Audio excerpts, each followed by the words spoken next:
بسم اللہ الرحمن الرحیم۔ ناظرین، آج کا پہلا ویلاگ پیج 246، حضرت جویریہ رضی اللہ۔ ناظرین، حضور اکرم صلی اللہ علیہ وسلم کی ازواج مطہرات پر یہ سبجیکٹ چل رہا ہے۔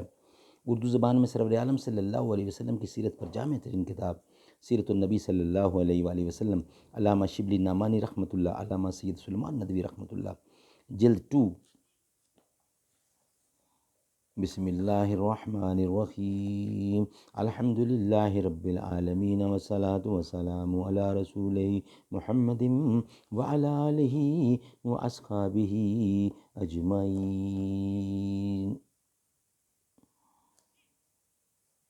درد مندوں سے کیا پوچھوں کہ میری ابتدا کیا ہے، کہ میں اس فکر میں رہتا ہوں میری انتہا کیا ہے۔ فطرت کو خرد کے روبرو کر، فطرت کو خرد کے روبرو کر، تسخیر مقام رنگ بو کر۔ ایک سر مستی و حیرت ہے سراپا تاریک، ایک سر مستی و حیرت ہے تمام آگاہی۔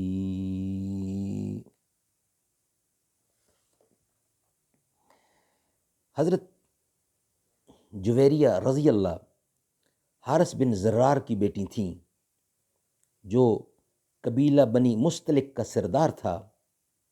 مصافح بن صفوان سے شادی ہوئی، جو غزوہ مریسی میں قتل ہوا۔ اس لڑائی میں کثرت سے لونڈی غلام مسلمانوں کے ہاتھ آئیں۔ انہی لونڈیوں میں حضرت جویریہ بھی تھیں۔ جب مال غنیمت کی تقسیم ہوئی تو وہ ثابت بن قیس بن شماس انصاری کے حصے میں آئیں۔ اسلام میں اگر آقا راضی ہو تو لونڈی غلام کچھ رقم ادا کر کے آزاد ہو سکتے ہیں۔ اس طریقہ کو فقہا کی اصطلاح میں کتابت کہتے ہیں۔ اسی اصول کے موافق حضرت جویریہ مکاتبہ بن گئیں۔ ان کو شرط کے موافق 9 اوقیہ سونا ادا کرنا تھا، لیکن رقم ان کی استطاعت سے بہت زیادہ تھی۔ وہ رسول اللہ کے پاس آئیں اور کہا، یا رسول اللہ، میں مسلمان کلمہ گو عورت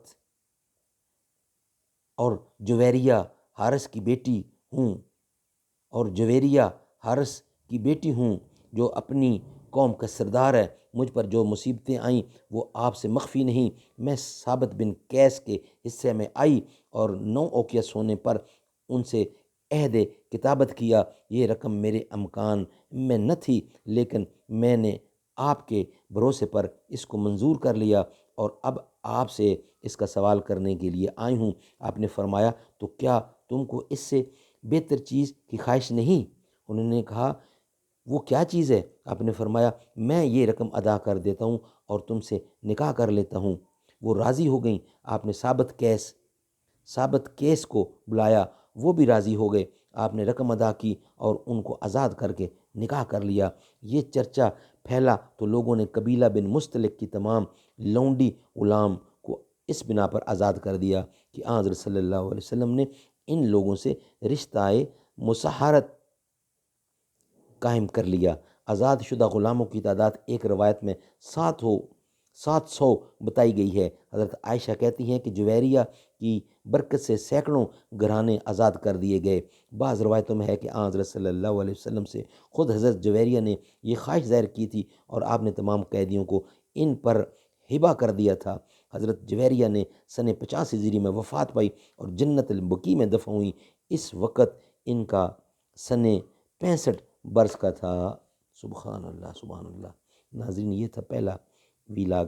نمبر 2 ویلاگ میں آپ سے ملاقات ہوگی۔ حضرت ام حبیبہ کا ذکر ہوگا اس میں انشاءاللہ۔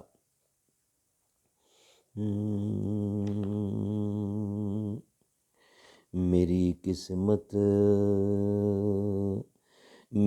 قسمت جگانے کو خدا کا نام کافی ہے، ہزاروں غم منانے کو خدا کا نام کافی ہے۔ جو پوچھا کملی والے نے، کہا صدیق اکبر نے، میرے سارے گھرانے کو خدا کا نام کافی ہے۔ میری قسمت جگانے کو خدا کا نام کافی ہے، ہزاروں غم منانے کو خدا کا نام کافی ہے۔